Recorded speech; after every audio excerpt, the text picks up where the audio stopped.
Okay, so now we're going to talk about cadences. And a cadence is basically a form of musical punctuation. So in speech or in writing, when we're saying something or we have a sentence, we use commas, we use periods.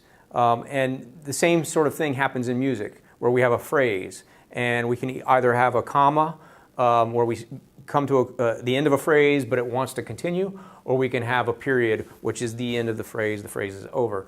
So those points where we come to that end of the phrase, we use cadences. And there are several types of cadences that you're going to need to know. The most common one would be an authentic cadence. And what I've done here on the board is I've harmonized chords in either a major key or a minor key. So in C major, if we create triads, these are the different triads that we would get. We would get C major, D minor, E minor, F major, G major, A minor, and B diminished. Those are the naturally occurring chords in C major. And same thing down here, if we're in C minor, these would be the chords. We'd get C minor, we'd get D diminished, E flat major, F minor, G minor, A flat major, and B flat major. Those would be the naturally occurring chords if we were harmonizing a C minor scale using natural minor. So what we want to do when we look at this and when we look at how cadences work, we see that, for instance, an authentic cadence would be the end of a phrase where we go from a 5 to a 1. And this is the most common sort of cadence that we're going to see in tonal music, in traditional tonal music. This is very strong. In a lot of ways, tonal music is very much centered around that particular resolution of a 5 to a 1.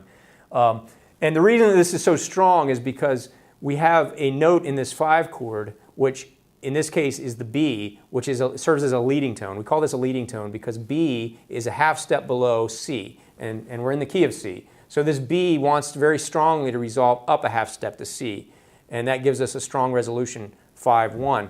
And if we're in a minor key, it's also important that we have that resolution, that B natural moving up to C. So here we have to actually change the 5 chord because we normally have a B flat in the key signature. So what you need to keep in mind is anytime you're in a minor key and you have a 5-1, an authentic cadence, you're going to have to raise the third of that 5 chord to make it major. So in this case, this B flat needs to become B natural. And then that turns this into a major 5 chord, which gives us that strong resolution from 5 to 1. Okay? So that's the first type of cadence that you're going to want to learn and deal with. And it's just important to remember that, to raise that third in the 5 chord in a minor key. It's already raised in the major key. The second type of cadence is the half cadence. And a half cadence is simply any phrase that ends on a 5 chord. And so you could basically go from anything to a 5, and if the phrase ends here, then we would call it a half cadence. A half cadence wants to continue, though. A half cadence serves more as a comma instead of a period. It's a comma that wants to continue to another phrase where it will be completed and eventually end on a 1, on a tonic chord. Then we have the playful cadence, which is any progression that goes from 4 to 1. So in a major key, you would go from the major 4 to 1. And in a minor key, it's going to be a minor 4 to a minor 1. Okay, so in this case, in C major, it would be F major to C. And in C minor, it would be F minor to C minor. And then the fourth type of cadence that you want to know is a deceptive cadence. And it's simply when we are on a 5 that we expect to resolve to 1. We expect 5 to have an authentic resolution and go to 1. But instead, we go to a 6.